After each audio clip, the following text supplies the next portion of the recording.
Bismillahirrahmanirrahim. Assalamualaikum warahmatullahi wabarakatuh. Alhamdulillah nahmaduhu wa nasta'inuhu wa nastaghfiruh wa na'udzu billahi min shururi anfusina wa min sayyiati a'malina. May yahdihillahu fala mudilla lahu wa may yudlilhu fala hadiya lahu. Asyhadu an la ilaha illallah wahdahu la syarika lahu wa asyhadu anna Muhammadan abduhu wa rasuluh. Allahu ta'ala wa ta'ala billahi minasy syaithanir rajim. Bismillahirrahmanirrahim. Qul huwallahu ahad, Allahus samad, lam yalid wa lam yulad wa lam yakul lahu kufuwan ahad. Rasulullah sallallahu alaihi wasallam, talabul ilmi faridatun ala kulli muslim. Puji dan syukur senantiasa marilah kita panjatkan kepada Allah Subhanahu wa ta'ala. Alhamdulillah, pada kesempatan pagi hari ini kembali kita dapat bermajelis ilmu untuk mengkaji akidah, yaitu pembahasan yang berkaitan dengan tahayul serta khurafat. Ini menjadi masalah besar karena umat Islam di Indonesia ini terkenal suka dengan urusan apa? Klinik, hal-hal yang mistis. Apa itu dipanggil? Hal-hal yang berbau dengan metafisika, tetapi cenderung pada merusak akidah, cenderung pada urusan yang mencederai keimanan. Oleh karena itu perlu kita kaji secara komprehensif hal-hal yang merusak akidah itu, utamanya takhayul dan khurafat yang kita kaji. Kemudian salawat dan salam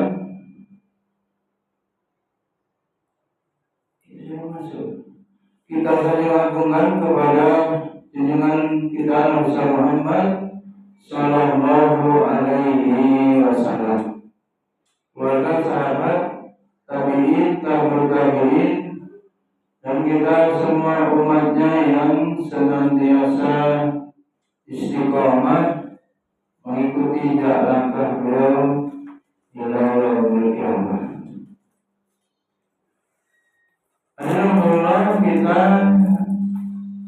ingat bagaimana sejarah kedatangan Islam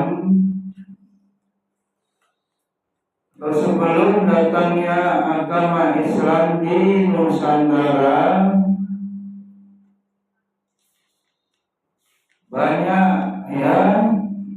yang meyakini adanya kekuatan gaib yang tak nampak, yang dirasakan oleh masyarakat. Tercatat ada aliran yang ada, yaitu aliran kepercayaan, aliran apa namanya?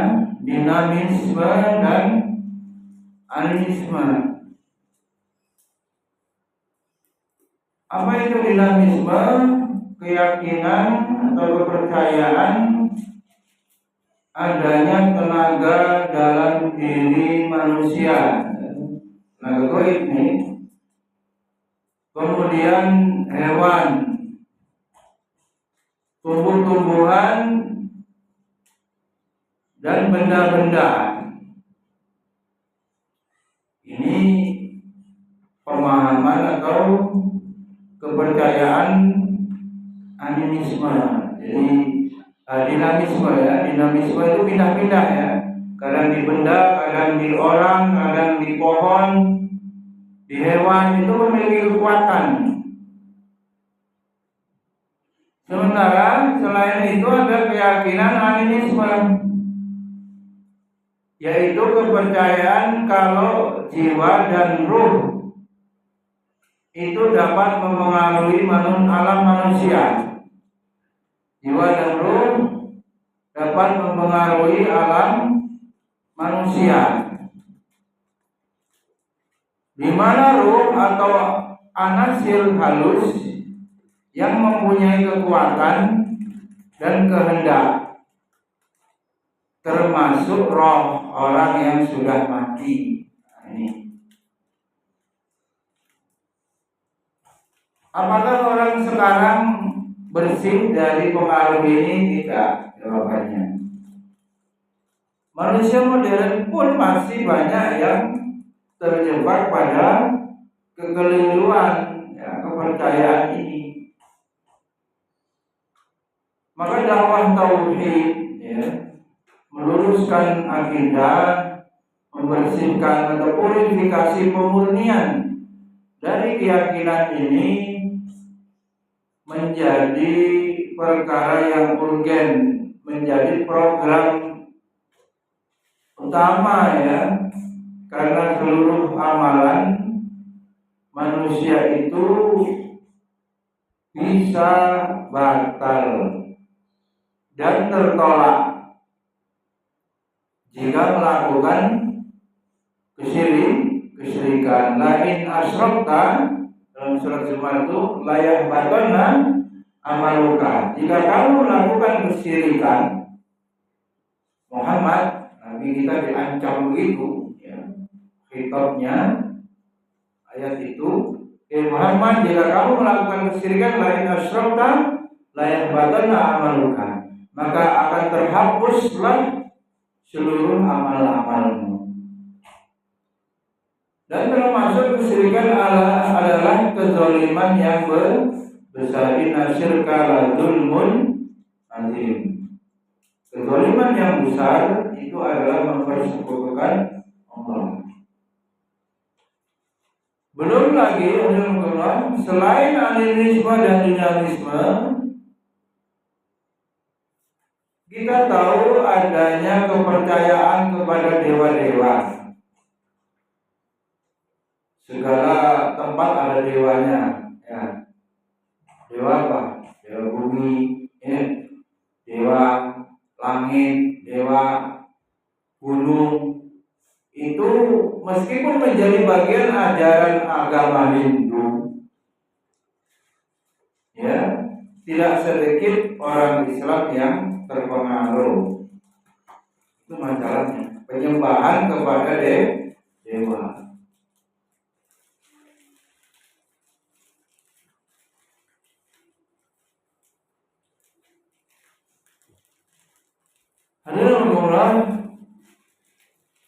Dari situ latar belakang bangsa kita ya, sebelum Islam masuk ke Nusantara menjadi faktor ya penyebab sekarang ini pun terjadi banyak takhayul ya dan khurafat. Apa sebenarnya khurafat itu secara lugawi ya? Dalam kamus Al-Mu'jam Al-Wasit, khurafat itu didefinisikan sebagai cerita-cerita yang mempersoalkan yang dicampur adukkan dengan perkara bohong, dusta. Ya. Jadi khurafat adalah kepercayaan yang diada-adakan, dicampur adukan kepada perbuatan-perbuatan dan kejadian-kejadian alam yang berlaku. Dengan kata lain, semua cerita sama ada rekaan atau khayalan, ya. Ajaran-ajaran, adat istiadat, termasuk ramalan-ramalan, pemujaan atau kepercayaan yang tidak terdapat dalam ajaran Islam. Jadi diyakini,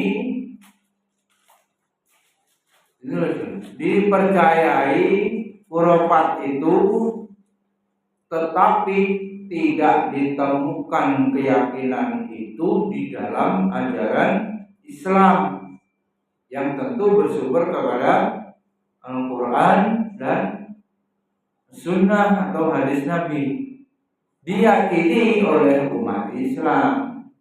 Itu masalahnya yang pokok. Kalau dia orang Hindu, agamanya meyakini khurafat, ya tentu tidak masalah kalau memang keyakinan agamanya begitu. Ini yang jadi masalah orang Islam, Muslim, dia berkeyakinan khurafat, berdampak pada akidahnya rusak, ya, ibadahnya terhapus. Kalaupun beramal-amal soleh yang dilakukan itu kalau sampai syirik terhapus. Maka ini mengerikan, ya, perkara yang sangat mendasar, fundament masalah akidah. Lalu apa saja yang menjadi ciri-ciri dari khurafat itu? Ciri-ciri dari khurafat. Tulis apa ciri-cirinya? Yang pertama, tidak didasarkan pada nas syariat, ya. Diyakini tapi tidak ada dasarnya di dalam nas, ya, nas itu ya Al-Quran dan nas hadis. Nanti contohnya nanti dulu. Yang kedua, ciri khurafat itu cerita-cerita, karangan atau rekaan, dongeng, katanya khayalan. Ya orang buat cerita, ya, diyakini.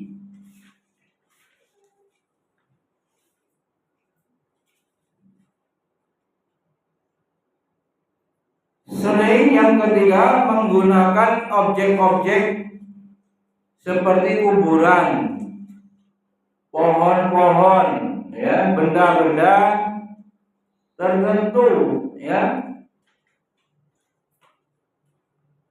Kemudian juga berbentuk pemujaan, ya, puja-puji mantra kepada roh-roh halus, makhluk halus. Dia punya amalan-amalan memuja-muja kepada makhluk halus. Apa saja bentuk khurafat-khurafatnya? Contohnya ini, ya, yang diyakini umat Islam di Indonesia. Yang pertama, kalau melanggar adat itu kualat. Melanggar adat itu kualat. Yang betul bagaimana? Kalau adatnya bertentangan dengan syariat Islam, ya harus dimenangkan syariat. Adat hukumnya boleh bila tidak bertentangan dengan syariat tetap tidak benar bila adat dilanggar kena kualat ya, seperti karma itu tidak. Lihat dulu ya contoh adatnya. Apa saja yang harus dikerjakan ya. Kalau berkaitan dengan penyembahan ya, mengorbankan nyawa atau mempersembahkan sesuatu untuk memperoleh keselamatan ya, atau menghilangkan tolak balak dari mudorot bahaya ya, bila tidak dilakukan akan berdampak balak misalnya, itu membawa kepada kemusyrikan. Sebab yang bisa menghilangkan balak, memberikan kemaslahatan cuma Allah Subhanahu wa ta'ala, bukan sebab ritual, sebab adat yang dilakukan itu.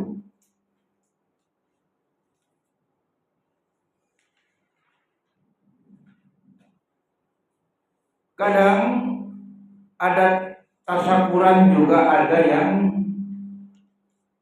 bertujuan tolak balak tapi melarung, misalnya apa? Membawa kepala kerbau. Kita sering tonton itu ya, adatnya membawa apa? Kepala kerbau di laut. Nah, tentu itu mempersembahkan darah hewan untuk apa? Untuk penunggu laut. Nah, ini supaya apa? Supaya selamat, tidak ada tsunami umpamanya, tidak ada musibah. Nah, ini contoh ya. Dan kalau kita nasihati, jawabannya adatnya sejak dulu ya sudah seperti itu, sudah dari dulu, sudah dari nenek moyang kita melakukan ritual itu. Ngeyel apa namanya? Membantah dengan mengatakan ya memang sudah dari dulu seperti itu, gak usah dirubah-rubah ya, bentuk tasyakurannya begitu, untuk selamatan itu biar selamat, maksudnya nggak ada balak ya, begitu kita memberikan kepala kerbau ini ke laut ya, sedekah laut apa istilahnya. Karakter ini sama dengan karakter jahiliyah orang-orang musyrik dahulu. Wa idza qila lahum ma anzalallah, kamu ikuti apa yang diturunkan Allah. Mereka menjawab apa? Kami hanya mau mengikuti apa yang telah kami dapati dari perbuatan bapak moyang kami, bapak dan nenek moyang kami. Kami hanya mau ya mengikuti perbuatan, atau kami hanya mengikuti apa yang telah kami dapati dari perbuatan bapak dan moyang kami. Sudah Allah jelaskan ya dalam surat Al-Baqarah ayat 170. Ya, jadi orang-orang jahiliyah dulu melakukan perbuatan kemusyrikan, didakwai oleh Nabi, diingatkan oleh Nabi, jawabnya begitu. Ikutilah apa yang diturunkan Allah, Al-Quran dan As-Sunnah. Mereka bantah. Kami hanya mau mengikuti apa yang telah kami dapati dari perbuatan nenek moyang kami. Yang pertama contohnya. Yang kedua, khurafat yang ada di Indonesia di antaranya mencegah bencana dengan ritual tolak balak, melakukan ritual khusus. Ya, ritual yang dimaksud adalah memberikan sesaji untuk mendekatkan diri kepada jin. Mendekatkan diri kepada jin yang mereka anggap berkuasa di tempat itu. Ini di tempat itu, ya, dianggap berkuasa, maka diberikan sesaji, ya.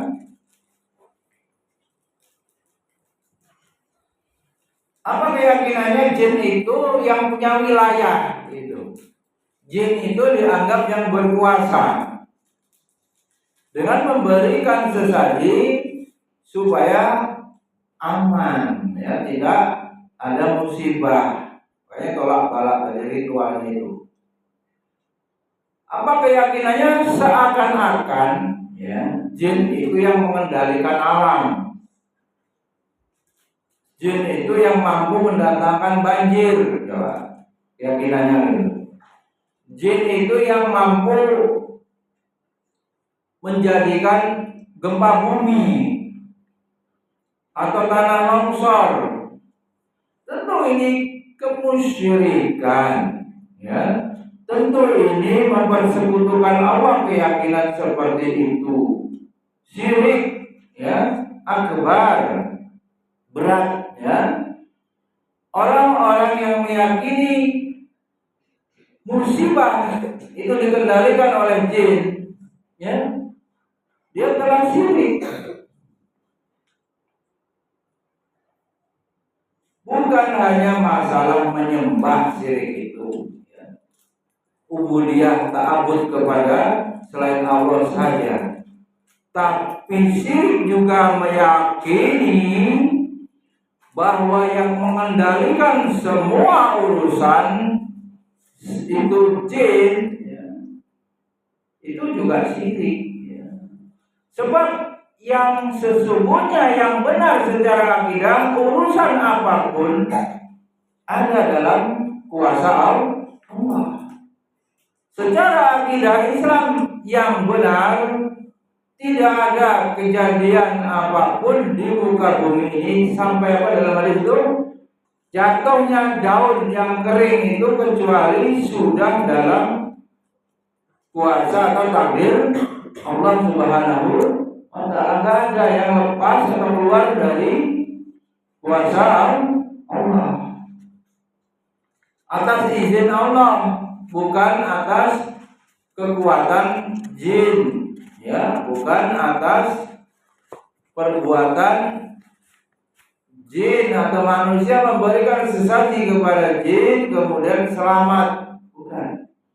Yang bisa memberikan keselamatan hanya Allah Subhanahu wa ta'ala. Hadirin, itu yang kedua. Yang ketiga, contoh tahayulnya apa? Hilangkan mimpi buruk dengan membolak-balik bantal. Itu juga tahayul. Mimpi buruk minas syaitan, ya. Mimpi baik minallah, dari Allah. Mimpi ibadah, mimpi dakwah, mimpi beramal. Tetapi mimpi buruk dari setan, bukan karena apa? Bantal salah posisi, ya. Kalau mau aman, nggak mimpi buruk, bantalnya dirubah, itu tidak benar, ya. Ada pula yang berkeyakinan dengan membalik bantal maka apa yang dialami dalam mimpi tidak menjelma di alam nyata, biar mimpi buruknya nggak jadi kenyataan. Mimpi mau kecelakaan, mimpi mau ada musibah, bantalnya dibalik biar nggak terjadi di dunia nyata, ya. Itu keyakinannya. Sehingga apa? Tahayul seperti itu, ya, kita sebagai umat Islam tidak boleh mempercayainya, ya. Nabi telah menjelaskan bahwa mimpi baik itu adalah dari Allah, mimpi buruk dari setan. Rasulullah Shallallahu Alaihi Wasallam bersabda, mimpi baik itu dari Allah, sedang mimpi buruk itu dari setan. Jika salah satu di antara kalian bermimpi yang tidak disukai, maka hendaknya menghembuskan sedikit ludah. Jadi kalau sampai mimpi terbangun, ya mimpi buruk ini, gimana caranya? Meludah ya sedikit ke kiri, ya bukan mengeluarkan air liur yang banyak, kayak isyarat ke kiri, lalu membaca apa? A'udzubillahi minasyaitonir rajim. Itu tuntunan sunnahnya kalau sampai terjadi mimpi buruk sampai terbangun. Sudah isyarat ke kiri, ya apa? Membaca apa?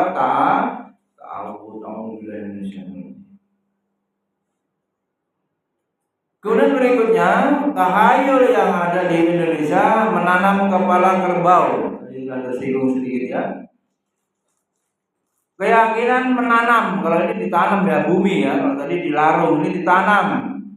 Kepala kerbau itu ditanam, ya. Kemudian dilakukan ritual-ritual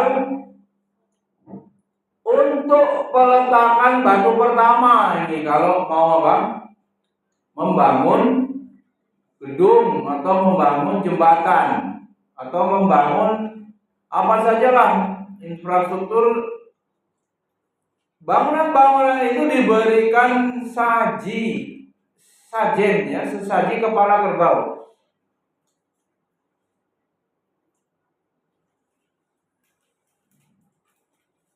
Rasulullah Shallallahu Alaihi Wasallam bersabda, "Wala'anallahu man dabaha li ghairillah." La'anallahu man zabaha li ghairillah.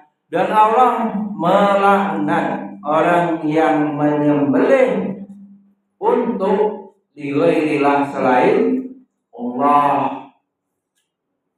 Berkorban ada syariatnya, waktunya ditetapkan Idul Adha, hewannya ditetapkan. Ya, di luar itu bahkan ada dalam kisah itu berkorban dengan seekor lalat pun bisa masuk neraka. Terjadi apa kisah? Orang yang mau melewati suatu jalan oleh penjahat yang ada di jalan itu, ya, menguasai jalan itu, diwajibkan apa? Menumpahkan darah, mengorbankan nyawa binatang. Sampai pada akhirnya yang bisa dirundingkan, bagaimana kalau dengan lalat? Ya. Maka dalam akidah Islam, sekalipun dengan seekor lalat yang tidak bernilai, kalau kita memberikan korban itu, ya, maka kita telah jatuh kepada syirikan. Walaupun hanya dengan seekor lalat yang kita tahu, ya, tidak bernilai secara materi. Tapi bukan materi harganya, tapi bentuk penyembahan, ketundukannya, ya, kepada selain Allah itu yang menyebabkan jatuh kepada kemusyrikan. Kemudian yang kelima, sial karena terkena hukum karma. Sebenarnya karma itu bukan ajaran Islam. Tapi dalam Islam bisa ada campur tuai, ya. Apa gimana? In ahsantum li anfusikum, ya kan? Juga ada Pemayaman misal dari fayarayara, pemayaman misal dari sarayara, berlaku, ya. Balasan dari kebaikan itu berlaku, ya. Balasan dari keburukan itu pun bisa ada balasannya. Ada yang langsung di dunia, ada yang ditangguhkan di akhirat. Adapun pembahasan kita karma ya, karma itu artinya perbuatan dalam bahasa Sanskerta. Arti umumnya karma itu apa? Semua kehendak baik dan buruk lahir dan batin, pikiran, kata-kata atau tindakan. Karma dikenal juga dengan hukum sebab akibat. Mereka yang percaya karma yakin bahwa di masa yang akan datang orang akan memperoleh balasan konsekuensi dari perbuatan atau yang diperbuat di masa lalu. Itu keyakinannya. Kayak mirip ajaran Islam ya, jasa umum min jinsil amal, balasan sesuai dengan amal. Amal yang berat, balasan pahalanya besar. Ya, infak yang kecil, umpamanya sedekahnya nominalnya kecil, ya pahalanya kecil. Kayaknya sama dengan ajaran Islam, ya. Tapi karma ya bukan dari ajaran Islam. Allah Maha membalas. Kalau kaitannya zalim, kaitannya dosa itu bisa dibalas, disegerakan dalam hadis itu apa? Durhaka itu bisa disegerakan ya, dosa hukumannya. Selain itu ditangguhkan ya karena Allah yang memberikan ketentuan dalam syariat. Nah, dalam kepercayaan karma ini dalam ajaran Hindu Buddha ya, aslinya karma ini ajaran Hindu Buddha. Karma tidak terpisahkan dengan ajaran reinkarnasi, ada perubahan ya, yang menyatakan bahwa setelah seseorang meninggal akan kembali ke bumi dalam tubuh yang berbeda. Nah, itu keadaan ya, itu bukan ajaran Islam. Jadi mereka meyakini hidup berulang kali di dunia nanti ya. Meskipun dengan wujud yang berbeda, tentang nasib bergantung karma dan perbuatan sebelumnya, itu keyakinan karma. Nah, dalam Islam musibah ya, yang menimpa memang kadang bisa diartikan dengan balasan, tapi kadang juga berarti pembersih dosa. Kalaupun dapat musibah bukan berarti hukuman, bisa jadi berfaedah toharoh, ini kafaroh ya, pembersih dosa ya, penebus, penggugur dosa.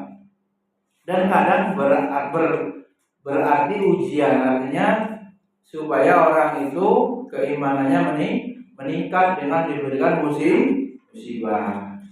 Orang yang terlanjur ya berbuat dosa pun tidak menutup kemungkinan dalam Islam apa? Bisa bertaubat, bukan nanti misalnya sekarang perbuatannya buruk, nanti mati reinkarnasi jadi babi, jadi anjing karena buruk, jadi hewan begitu enggak. Ya itu keyakinan Hindu. Dalam Islam orang berdosa ada syariat bertaubat ya. Sehingga efek dosa bisa dicegah baik di dunia maupun di akhirat. Jadi tidak ada karma ya dalam Islam. Yang keenam, musibah karena mendahului kakaknya menikah. Nah, ini. Tapi ini kakak apa adik? Kalau misalnya adik, kakaknya belum nikah, tidak boleh melangkahi. Padahal apa? Jodohnya sudah hilang, jodohnya sudah nampak.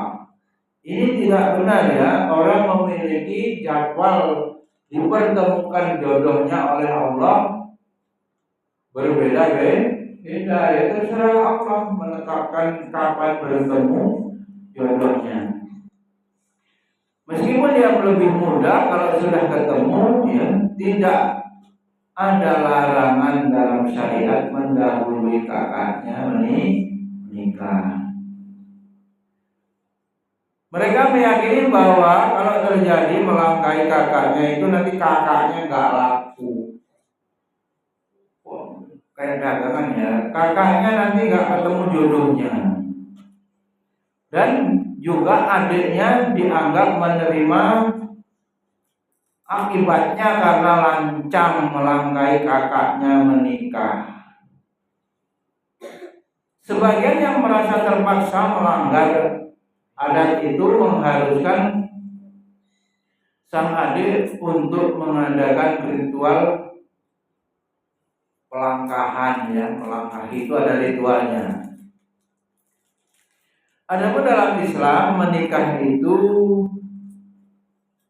disegerakan jika sudah mampu, ya. Ya maksara sahabat, man istata'a minkumul ba'ah yatazawwaj.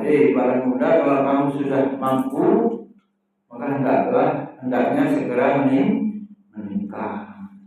Fa'innahu akhwadhu lil basar, karena itu akan bisa menundukkan pandangan, wa ahsanu lil farj, dan menjaga kemaluan. Ya. Fa'innahu yastati, kalau kamu nggak mampu, alaikum siapa puasa. Fa'innahu wijah. Itulah sebagai perisayo kalau tidak mampu.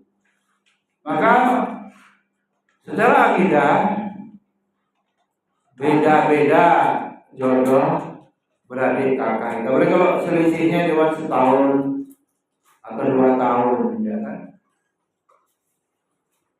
Kalau anak perempuan bagaimana? Secara undang-undang bisa lebih muda. Misalnya Rizan kakak umurnya baru 22 umpamanya. Adiknya umur 19, perempuan. Ya. Bagaimana ini? Ya adiknya bisa lebih dulu karena secara undang-undang perempuan boleh di umur itu. Kakaknya sering-sering umur 25 umpamanya, ya. Laki-laki, ya. Hal seperti itu tidak menjadi sebab bala, ya, karena melangkahi. Baik, mudah-mudahan bermanfaat. Itu dari contoh-contoh apa? Perbuatan tahayul, ya, yang khurafatnya belum, dan kesempatan bisa dilakukan. Marilah kita beragama hidup ini berdasarkan ilmu, akidah, keyakinan kita didasarkan pada dalil Al-Quran dan hadis yang sahih, sehingga kehidupan kita ini menjadi barokah, ya, diridhoi oleh Allah Subhanahu wa taala. Subhanallahumma wa bihamdika asyhadu an la ilaha illa anta astaghfiruka wa atubu ilaik.